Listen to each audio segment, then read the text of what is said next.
Bwana Yesu asifiwe, ndugu mtazamaji. Tunamshukuru Mungu ambaye ameendelea kutuongoza katika kipindi hiki cha unabii katika mwendo katika channel yetu ya Tumaini Moja TV. Tumekuwa na mada nzuri za mpambano wa mwisho, nguvu ya dunia dhidi ya mpango wa Mungu. Ni nguvu za dunia dhidi ya mpango wa Mungu. Leo tutakuwa na hii mada tena, ikiwa ni sehemu ya 3 katika mada zetu za Danieli sura 11 kuanzia 40 hadi 45. Tunapoanza kipindi hiki, basi na tuombe. Asante Baba yetu wa mbinguni kwa fursa ambayo umetupatia na ndugu mtazamaji. Tunapoenda kujifunza mada hii, tunaomba ukawe pamoja nasi, ni katika jina Yesu Kristo, amina. Bwana Yesu asifiwe. Tumekuwa na mada hizi ambazo zimekuwa ni baraka sana kwako, lakini pia hata kwetu, kwa sababu tumekuwa tukijifunza mambo mazuri katika mada hizi za Danieli sura ya 11, 40 hadi 45. Katika mada yetu kubwa inayosema mpambano wa mwisho, nguvu ya dunia dhidi ya mpango wa Mungu. Katika somo lililopita tulijikita katika aya 41 ambayo ilikuwa inasema, tena ataingia katika hiyo nchi ya uzuri na nchi nyingi zitapinduliwa, lakini nchi hizi zitaokolewa na mkono wake, yani Edom na Moabu na wakuu wa watu wa Amon. Tukatazama nchi ya uzuri ni taifa la Marekani. Mfalme wa kaskazini, huyu ni taifa la Rumi. Kuna wakati ambapo litaingilia katiba ya taifa la Marekani. Lakini tukaambiwa kuna nchi 3 zinaokolewa: Edom, Moabu na watu wa Amon. Tukatazama vizuri ya kuwa unaposikia Edom maana yake ni uzao wa Esau, lakini unaposikia Moabu maana yake ni mtoto yule wa kwanza wa Nuhu ambaye alizaa Moabu, lakini pia Amon ni yule mtoto wa pili wa Lutu ambaye alimzaa Amon. Hao wote walikuwa ni wapinzani wa taifa la Israeli, lakini Mungu anasema hawa wataokolewa. Ni wakati ambapo, wakati wa kipindi cha kikuu katika unabii, watu wataokolewa dhidi ya mpango huu wa mataifa haya mawili. Leo tunaendelea na aya 42 na 43 ambayo inasema, naye ataunyosha mkono wake juu ya nchi hizo, hata nchi ya Misri haitaokoka, lakini atakuwa na nguvu juu ya hazina na dhahabu na fedha na juu ya vitu vyote vya Misri vyenye thamani, na Walibia na Wakushi watafuata nyayo zake. Japo maswali ya kujiuliza, je, Misri ni nani? Kwa sababu tunatembea na mfalme wa kaskazini. Amenyosha mkono wake katika nchi ya uzuri, yani Marekani, lakini leo hii amenyosha mkono wake katika nchi ya Misri ambayo haitaokoka dhidi ya mkono wake, lakini anatawala dhidi ya fedha, dhahabu na vitu vyote. Lakini ana wafuatao wanafuata nyayo zake, yani Walibia na Wakushi. Walibia ni watu gani na Wakushi ni watu gani? Misri ya kale ilikuwa na majirani wawili ambao walikuwepo Walibia, lakini pia walikuwepo Wakushi. Walibia waliishi magharibi kabisa mwa Misri, mpakani mwa jangwa, wakitamani bonde la mto Nile. Mara kadhaa walivamia Misri pasipo mafanikio. Uchumi wao ulikuwa duni. Kumbuka taifa la Misri kwa limezungukwa katika ramani yake na mataifa mengine. Mojawapo walikuwa ni Walibia ambao walikuwa upande wa magharibi kabisa, pembezoni mwa mto Nile katika eneo lile la jangwa. Lakini Walibia walikuwa na uchumi duni kwa sababu mara kadhaa walijaribu kushambulia taifa hili la Misri, lakini walishindwa.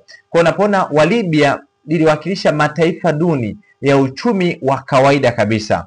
Hivyo Walibia inawakilisha nchi maskini, ulimwengu wa 3 wanaotamani kufikia mafanikio ya nchi tajiri. Kwa hiyo huyu anaingia katika mataifa ya Walibia, yani uwakilishi wa mataifa duni. Mfalme wa kaskazini, yani Rumi, wakati huo mataifa yote yatakuwa chini ya utawala wake, yani masikini, mataifa duni na mataifa tajiri. Lakini wapo wengine ambao ni Wakushi. Wakushi kwa sasa hivi wanaitwa Waethiopia, ambayo ilikuwa inaitwa Ethiopia ya kale, na ilijumuisha Nubia na sehemu ya magharibi mwa Uarabuni inayopatikana katika bahari ile ya Sham.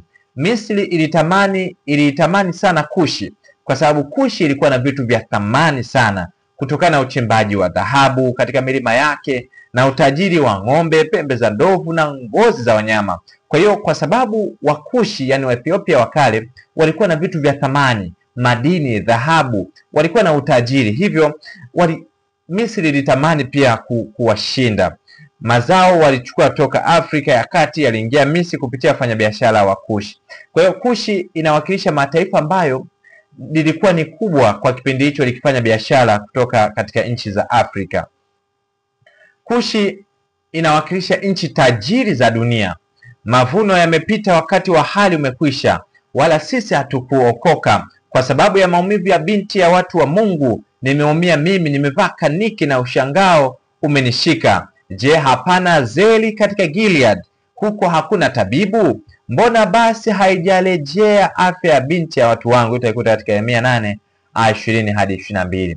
Kwa hiyo ndugu mtazamaji, unapoona Libya inawakilisha mataifa maskini duni, mataifa ya uchumi wa kawaida, lakini Kushi inawakilisha mataifa yenye uchumi wa juu, yenye utajiri. Kwa hiyo mfalme wa kaskazini anapotoka katika nchi ya uzuri, anakuja pia kutawala mataifa mawili, yani Kushi na Libya. Kushi ikiwa na mataifa yenye utajiri, inawakilisha mataifa yote ambayo yatakuwa na utajiri mkubwa. G20, G7 yote yatakuwa chini ya ushawishi wa mfalme wa kaskazini.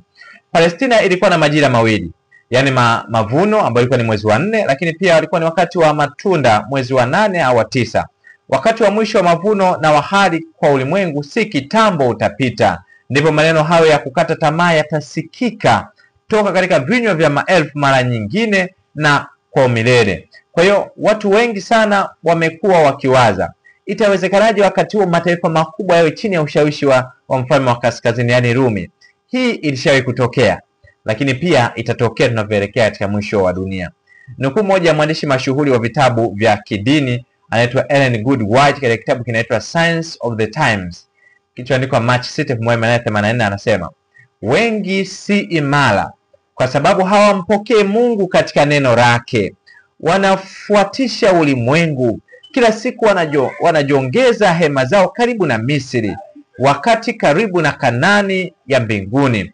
Kila siku watu wamekuwa wakifuata vitu ambavyo sio vya kweli. Ndio maana utakuta mtu anaabudu kitu ambacho hakielewi, mtu anafanya kwa mazoea tu, lakini ni wakati ambapo, ndugu mtazamaji, tunahitaji kujifunza katika neno la Mungu, kwa sababu hapo ndipo kuna ukweli. Viongozi wa dini watasema kitu, lakini fuata Biblia. Tunapoelekea, viongozi wengi wa dini watakengeuka. Kwa nini? Watakubali kufuata maslahi ya wafalme, viongozi. Kwa nini? Kwa sababu wataogopa kuhatarisha maisha yao. Ndugu mtazamaji, mfuate Yesu kwa sababu yeye atakupigania. Anasema, na Walibia na Wakushi watafuata nyayo zake. Katika Danieli 11:43 anasema, wadogo kwa wakubwa na matajiri kwa masikini na walio huru kwa watumwa. Itakuta Ufunuo 13:16. Wakati ambapo huyu mnyama ataazimiwa na watu wote, watu matajiri, watu maskini, wakubwa, lakini pia kwa wadogo. Libya inamaanisha nchi zote ambazo katika uchumi wa kati na uchumi wa chini, yani nchi maskini. Lakini Kushi inamaanisha nchi tajiri duniani. Misri inamaanisha ulimwengu mzima. Kwa anaposema mfalme wa kaskazini atapita katika nchi ya uzuri, lakini Misri haitaokoka. Misri maana yake ni ulimwengu mzima hautaokoka dhidi ya ushawishi wake. Ndio ataushawishi ulimwengu kufuata matakwa yake, lakini uamuzi uko kwako. Je, unatii maagizo ya binadamu ambayo hayo katika ukweli, au unatii maagizo ya Mungu? Lakini nchi maskini zitashawishiwa kutii maagizo yake, kutii mambo ambayo sio ya ukweli. Kushi, matajiri watashawishiwa, nchi tajiri pia zitashawishiwa. Mali zote zitaonekana sio kitu, kwa sababu utakuwa ni wakati wa hatari. Kwa hiyo katika ramani yetu ya kitabu cha Danieli 11 aya 41 hadi 45 ni wakati ambapo dunia yote itakuwa imegawanywa. Dunia yote itakuwa chini ya ushawishi wa mfalme wa kaskazini. Kumbuka, wa kwanza kabisa ni mfalme wa kaskazini ambao ni taifa la Rumi. Lakini taifa la Rumi kwa sasa linaonekana kama kawaida, lakini kuna wakati litajihusisha na upagani, kama vile ilitokea mwaka 538 hadi mwaka 1798. Ni wakati ambapo Rumi ya kidini ilijiungamanisha na Rumi ya kipagani, ndipo mambo yaliharibika. Watu walianza kuabudu sanamu, watu walianza kuabudu waliokufa waombee, ili hali hawajui neno lolote. Ndipo ambapo sabato ya kweli ilibadilishwa, watu wakaanza kuabudu vitu vingine. Mara baada ya Rumi kuwa na tabia za upagani, ndipo wataingia katika nchi ya uzuri. Nchi ya uzuri ni nchi ya Marekani. Ndipo nchi ya Marekani itashawishiwa. Kwa nini tuwe na siku nyingi za ibada? tuwe na siku moja, na hizi siku zingine zio siku za kazi, kuimarisha uchumi wetu. Ndipo taifa la Marekani litakapokengeuka, ndipo litakubali kuleta ushawishi wake kwa mataifa yote matajiri, yani wakushi, mataifa G7, G20 yote yataambiwa kwa nini tusiwe na kitu ambacho ni cha kuinua uchumi wa mataifa yetu, kwa sababu watu wanasali sana, wanaabudu, wafanye kazi siku za Jumamosi, wakati siku wakifanya kazi watazalisha sana. Lakini pia wapo wa Libya, yani mataifa maskini, na yenyewe yatashirikishwa katika ushawishi wa taifa la Rumi likiwa chini ya uongozi wa upagani.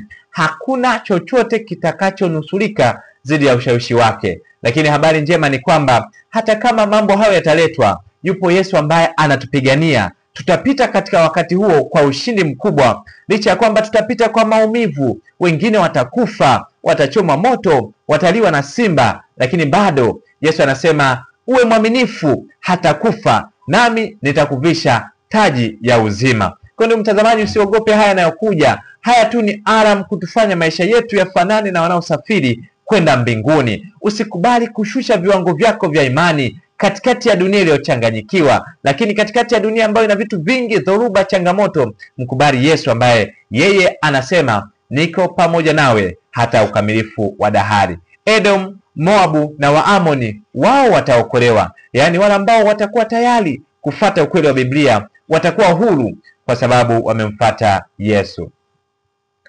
Lakini muda sio mrefu Yesu anakuja.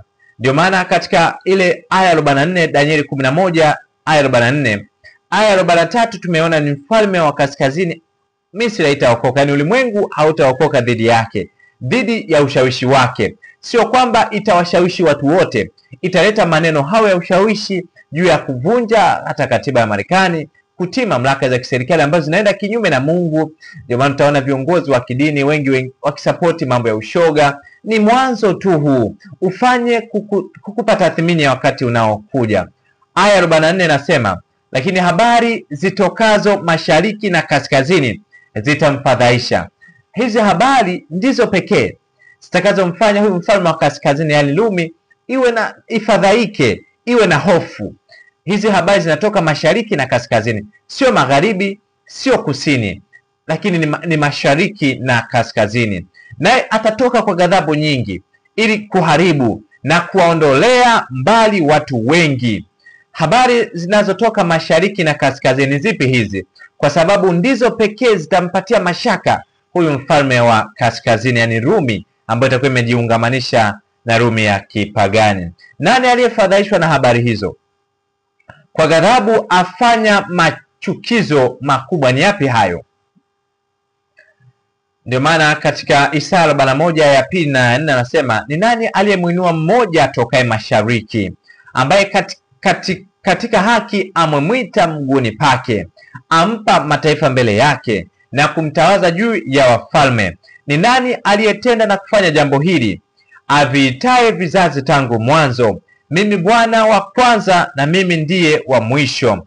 Katika aya 45 Isaya 45 na 15 anasema, haya ndiyo Bwana amwambiayo Koreshi masihi wake, ambaye nimemshika mkono wake wa kuume ili kutiisha mataifa mbele yake.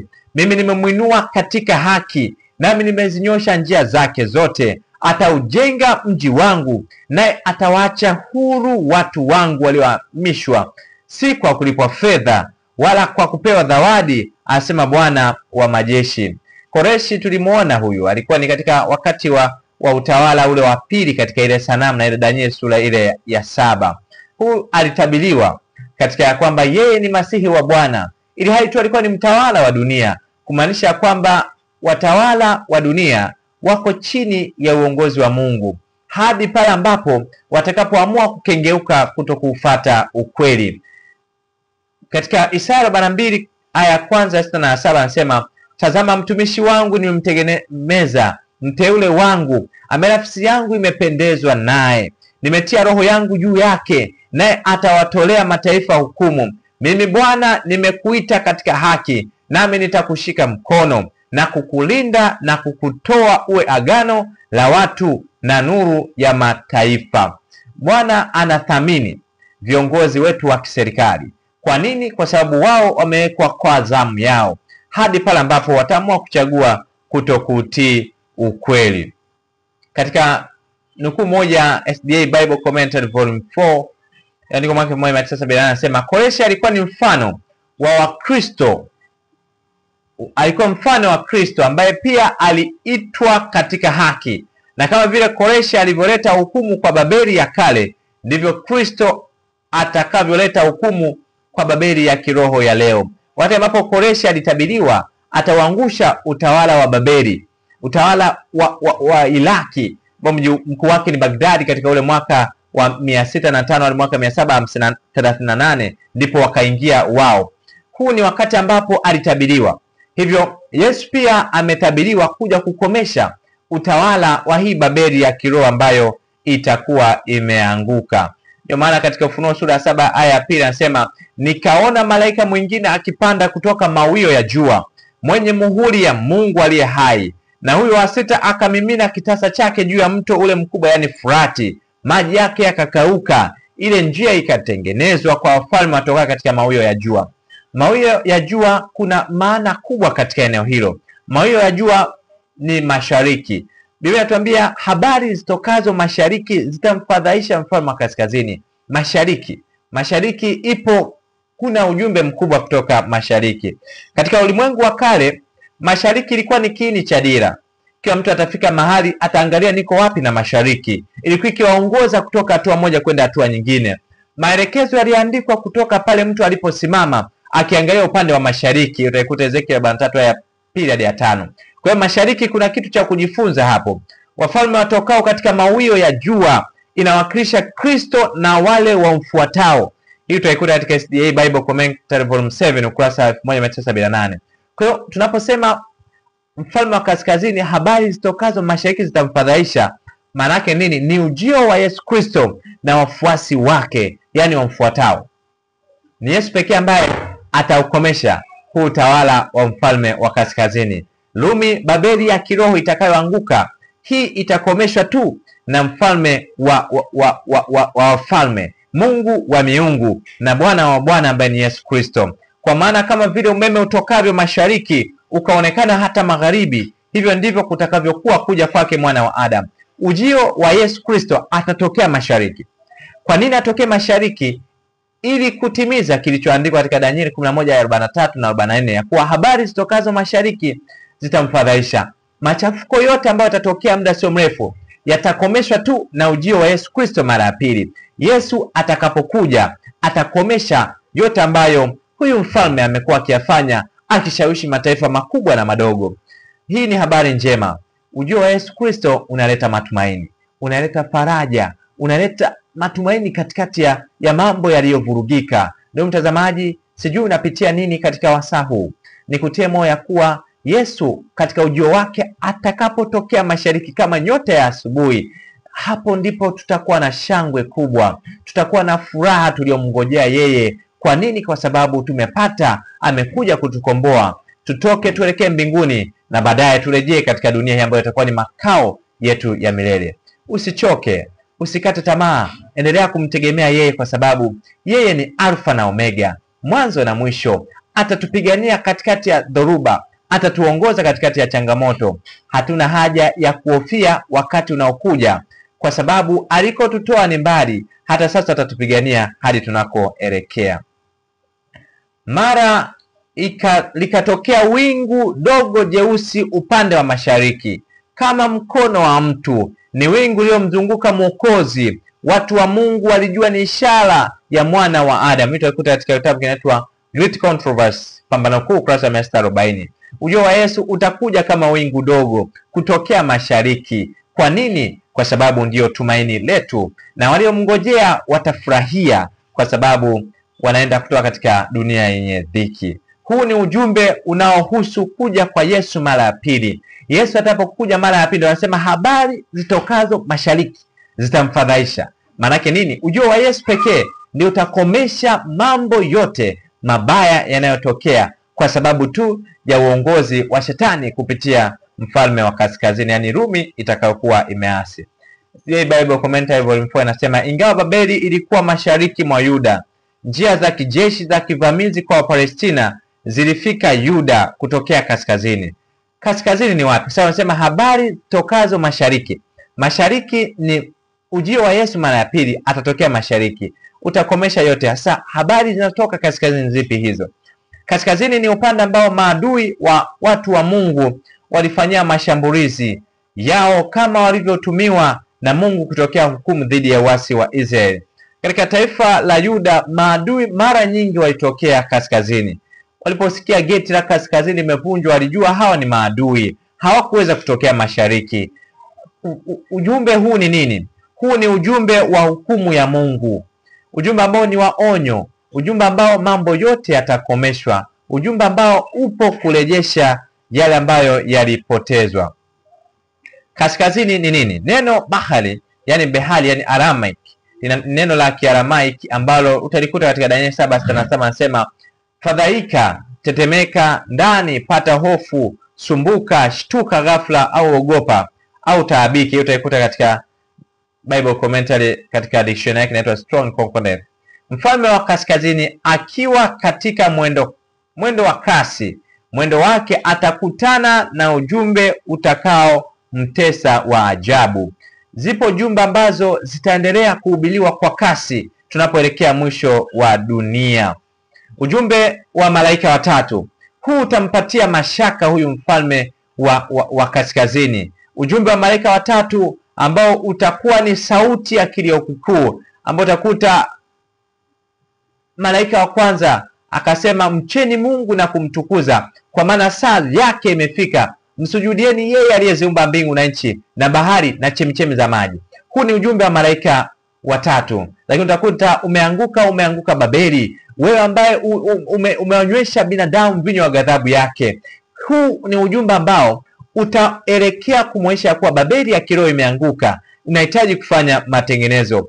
Hizi habari zinazotoka kaskazini ni jumbe ambazo zitatolewa na watumishi wa Mungu, ni jumbe ambazo zitafanya kusema kwa ukweli, kwa uwazi, ya kwamba hapa umeanguka, na ndipo zitamfadhaisha. Ujumbe huu utaambatana na kumwagwa kwa Roho Mtakatifu, ikiwa ni mvua ya masika. Hii utaikuta katika Ufunuo 7:1-3. Ni kutangaza na kuishi ujumbe ambao ndio nguvu pekee itakayomtaabisha mfalme wa kaskazini na majeshi yake. Wewe ni sehemu ya kutimiza huyu mfalme wa kaskazini kupata taabu. Kwa nini?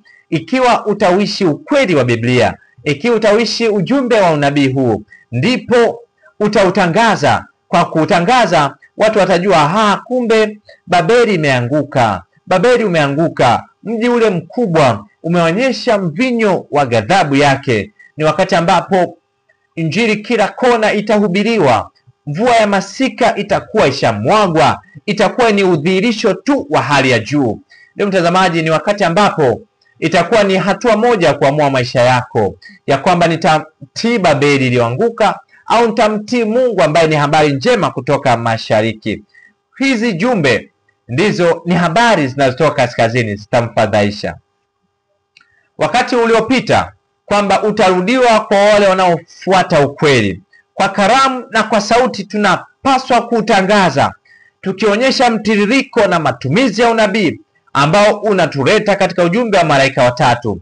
Ujumbe huu wa malaika watatu ni ujumbe ambao ni wa onyo, ujumbe ambao unatuonyesha kwamba hapana, umeanguka Babeli. Ndio maana utaukuta katika aya ya 6 na 7, kisha nikaona malaika mwingine akiruka katikati ya mbingu, mwenye injili ya milele, awahubiri hao wakao juu ya nchi, na kila taifa na kabila na lugha na jamaa, akasema kwa sauti kuu, mcheni Mungu na kumtukuza, kwa maana saa yake imefika.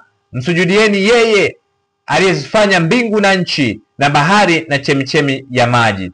Injili hii ya milele itakuwa ni injili inayotaja kiini cha pambano kuu, kiini cha ibada kati ya Mungu muumbaji aliye mwokozi na mtakasaji au shetani. Ndio maana unakuta tena katika ile aya 7 na 9, kulikuwa na vita mbinguni kati ya Mikaeli na malaika zake, lakini tunaambiwa wala hawakushinda. Mungu amekuwa ni mshindi daima. Habari hizi zitamfadhaisha huyu mfalme wa kaskazini. Ni habari ambazo zitakuwa na matumaini, jinsi ambavyo ulivyoanguka. Habari za kuanguka kwa shetani, daima amekuwa ni muongo. Shetani daima hakuna wakati amekuwa ni mkweli, kwa sababu yeye ni muongo na ndiye baba wa uongo. Ndugu mtazamaji, habari hizi ni habari ambazo zipo kutuandaa kumuona Mungu ambaye yeye anatubariki, na tutajikita katika mada hiyo. Katika mada zingine tunapoingia katika kitabu kile cha Ufunuo, tutaziangalia hizi habari ambazo zinamfadhaisha, habari zinazotoka kaskazini. Na haya yote sio kukuogopesha, lakini kukuandaa kwa wakati unaokuja. Usikate tamaa, Bwana yuko pamoja nawe. Katika aya ya 43 na 44 tumeona ya kuwa lakini atakuwa na nguvu juu ya hazina za dhahabu na fedha na juu ya vitu vyote vya Misri. Tukaona Misri ulimwengu mzima, lakini tukaona na Walibia na Wakushi watafuata nyayo zake, yani mataifa maskini na matajiri. Aya 44, lakini habari zitokazo mashariki zitamfadhaisha. Mashariki ikiwa ni ujio wa Yesu Kristo, watu ambao tutakuwa na matarajio ya kuja kwa Yesu mara pili. Yesu atakapokuja haya yote atayakomesha. Lakini pia habari zinazotoka kaskazini ni jumba ambazo zitakuwa zenye mguso, zenye kusema ukweli, ambayo ndio tutakuwa ni ujumbe wa malaika watatu. Umeanguka Babeli, ole wake atakayemsujudia huyo mnyama atakunywa katika ghadhabu yake na moto ambao umeandaliwa kwake. Lakini naye atatoka kwa ghadhabu nyingi. Mara baada ya hizi habari kumpatia wasiwasi utawala huu wa Rumi, sema naye atatoka kwa ghadhabu nyingi ili kuharibu na kuondoa mbali watu wengi.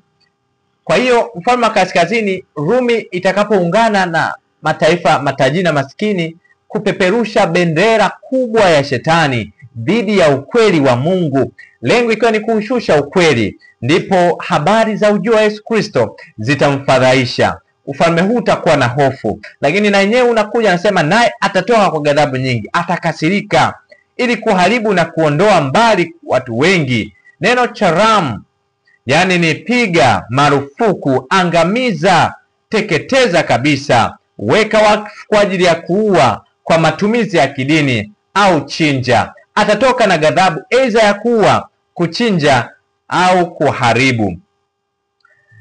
Nukuu hii utaikuta katika inaitwa The Catholic Encyclopedia edition ambayo ni volume ya 14 kurasa 766 hadi 768. Anasema, na kama vile Mungu wa kweli asiyovumilia miungu ya kigeni, kadhalika kanisa la kweli la Kristo haliwezi kuvumilia makanisa ya kigeni kando yake. Ni katika hoja hii kanisa linapata nguvu na uwezo wa pekee kusukuma mipango yake. Ni katika mantiki kanisa linashikilia fundisho ya kwamba nje ya kanisa hakuna wokovu. Mamlaka za nchi zina haki ya kuadhibu. Ndipo wakati ambapo utaambiwa nchi na uwezo wa kuadhibu, inaweza kusema chochote na mtu akafanywa chochote. Mamlaka za nchi zina haki ya kuadhibu hasa makosa ya jinai. Itaonekana wewe kufuata ukweli, kuivunja sabato ni kosa la jinai. Kosa la jinai maana yake nini? Hukumu yake ni kifo. Ikiwa ni pamoja na kifo, kadhalika wazushi sio tu kwamba watatengwa na kanisa, lakini pia kwa haki watauawa. Ni wakati ambapo wewe kwa kumkubali Yesu, kwa kukubali kufuata ukweli wake, kusema hapana, sitaabudu sanamu, hapana, sitaivunja sabato, hapana, sitawategemea waliokufa waniombee, hapana, ndipo utasikia wewe ni mzushi, ndipo watu watauawa. Kwa nini? Kwa sababu ya kufuata ukweli. Maana sema atatoa ghadhabu nyingi, kushawishi mataifa kuweka sheria, kubadilisha sheria ya kwamba yeyote ambaye ataupinga ukweli wa Biblia, yeye ambaye atalipinga kanisa la Rumi, yeye atakuwa katika hatari ya kifo. Yohana 16:12 anasema, maneno hayo nimewaambia. Yesu akiwa na wanafunzi wake kabla hajatoka kwenda mbinguni, aliwaambia wanafunzi wake, maneno hayo nimewaambia msije mkachukizwa. Watawatenga na masinagogi, naam, saa yaja atakapodhania kila mtu awauaye ya kuwa watamtolea Mungu ibada. Kuna watu watadhani kwa kuoa watakatifu wa Mungu wanaosimamia ukweli, basi ni unapata thawabu, lakini bado ukweli utabaki kuwa ukweli. Luka 23:12 anasema maadui hupatana wakati ajenda inayohusu msulubishe inapotolewa mezani. Kumbuka Yesu akiwa pale mlimani, akiwa ameenda kwa Pilato, anaambiwa wewe ndiye mwana wa Mungu, anaambia wewe wasema, wakati ambapo Pilato na Herode wote wamekubaliana auawe. Anapouliza tumtoe nani, Baraba au huyu Yesu mzushi, sauti zilisikika. Kumbuka zilikuwa ni sauti zimechanganyikana na mashetani, zikasema asulubiwe, lakini atolewe Baraba. Baraba mwizi aliyeshindikana, Yesu mwema aliyewatendea makubwa mazuri, lakini mara hii wema unahafifishwa na ubaya unainuliwa. Ndipo ikasikia sauti asulubishwe au wawe. Basi siku ile Herode na Pilato walipatana na kwa urafiki, kwa maana hapo kwanza walikuwa na uadui wao kwa wao. Kumbuka Herode na Pilato kuna wakati walitofautiana, lakini katika ajenda ya kumsulubisha Yesu, wale namna gani shetani ana mikakati mikubwa ya kwamba wakakubaliana wakawa marafiki kwa kumuua. Ndugu mtazamaji, kuna wakati mataifa ambayo hayakubaliani kwa sasa yatakuwa marafiki kwa ajili ya kuivunja kweli ya Mungu.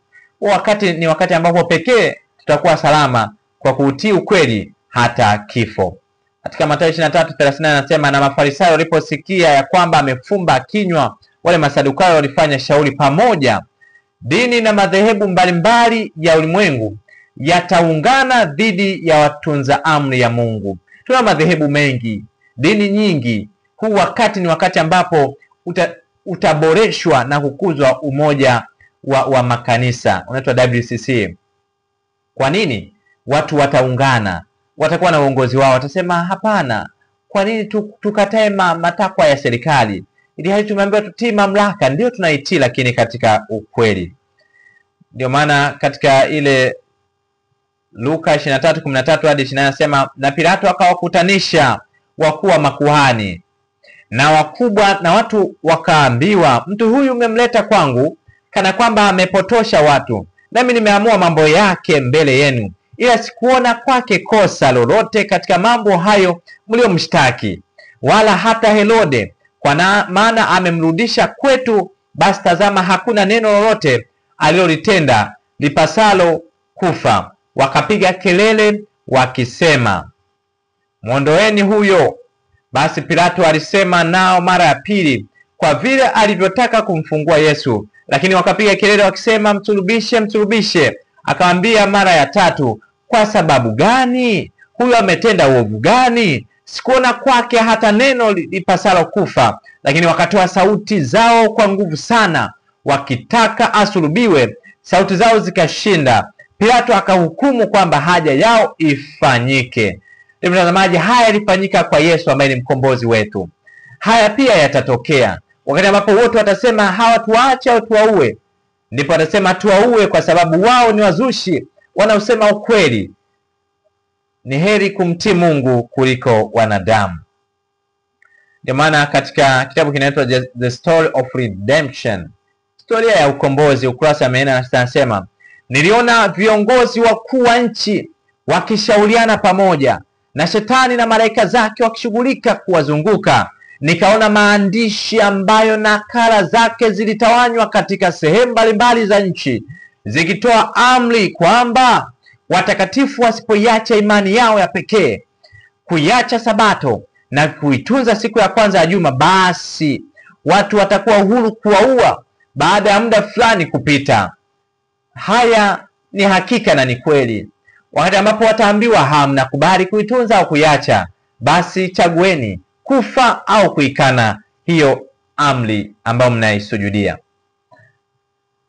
Prophet and Kings ukurasa 512 anasema ghadhabu ya mwanadamu itaamshwa juu ya wale wanaoitakasa Sabato ya amri ya 4, na mwishowe amri ya ulimwengu mzima itawaka hadharani kuwa watastahili kifo. Kwa nini amri? Amri hii imejaa ukombozi, inatuonyesha tumeumbwa na Mungu, imejaa muhuri wa Mungu. Muhuri wa Mungu au muhuri wa shetani? Ni heri tukamtii Mungu ambaye yeye kwake tutapata ukombozi. Ndio maana Mathayo 10:17 anasema, jihadharini na wanadamu, kwa maana watawapeleka mabarazani na katika masinagogi yao watawapiga, nanyi mtachukuliwa mbele ya maliwali na wafalme kwa ajili yangu, kwa ushuhuda kwao na mataifa. Lakini hapo watakapowapeleka, msifikiri jinsi mtakavyosema, maana mtapewa saa ile mtakayosema, kwa kuwa si ninyi msemao, bali ni Roho wa Baba yenu asemaye ndani yenu.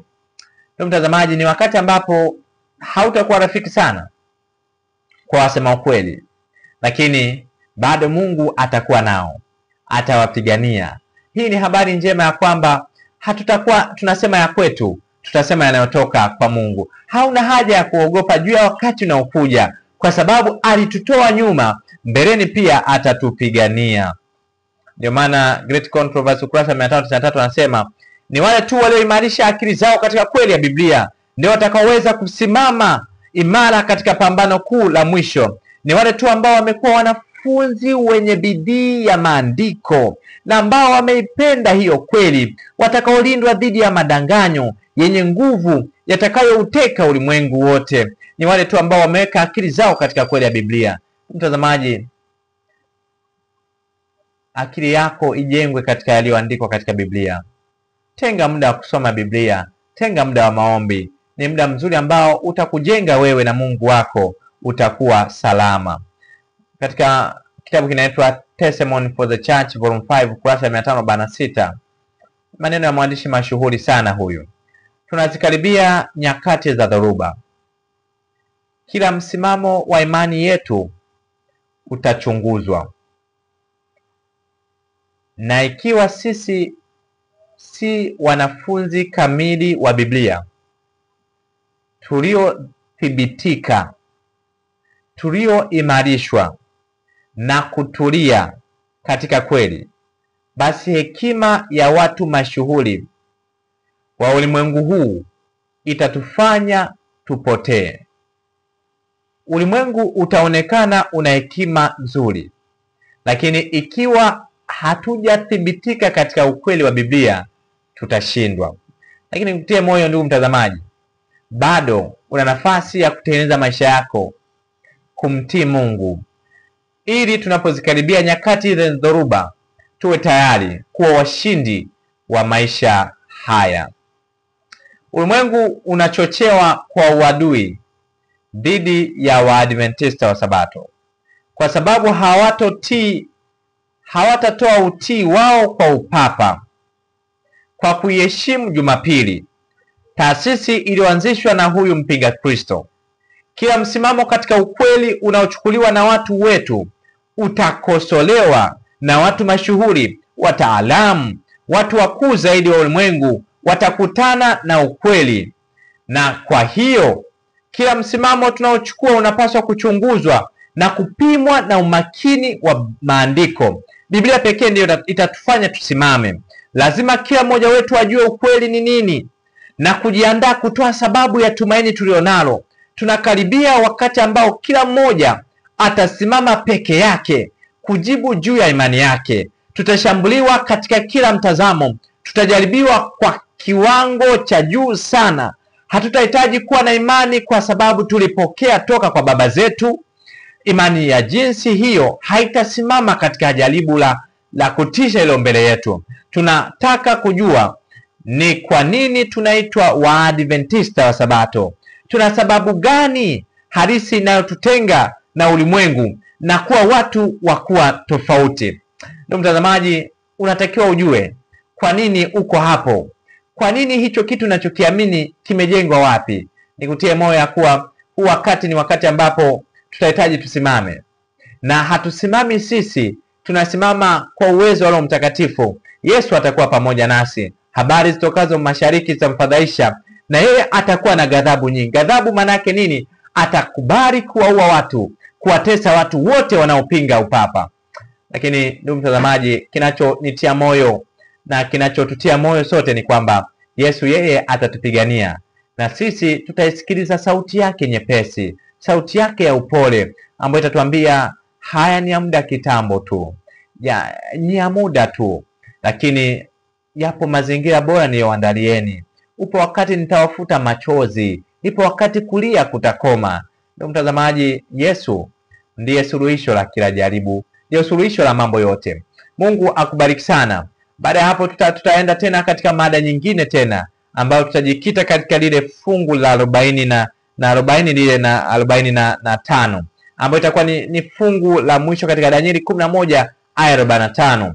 Na baada ya hapo tutaendelea Danieli sura 12, na baadaye tutaanza uchambuzi wa kina katika kitabu kile cha Ufunuo. Kumbuka ni unabii katika mwendo, unabii ambao unatufunulia siri kubwa ambazo ulimwengu umezificha na hutaki zisikike, ambao fungu ambalo tutajikita kwalo, naye ataweka hema zake za kifalme kati ya bahari na mlima mtakatifu wa uzuri, lakini ataifikiria ajali yake, wala hakuna atakayemsaidia.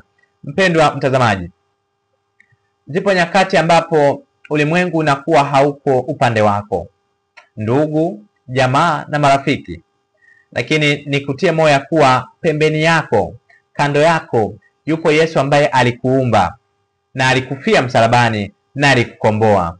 Ndiyo utalia kwa sababu katika dunia ya dhiki, ndiyo utasemwa, ndiyo utapelekwa mahakamani, ndiyo kesi yako utadhulumiwa, lakini nikutie moyo, upo wakati ambapo tutafutwa machozi katikati ya mataifa ambayo yatakubali kushusha thamani ya ukweli. Bado Mungu atabaki kuwa Mungu na yeye atabaki kutupigania.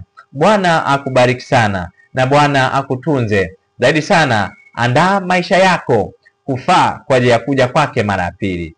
Basi na tuombe.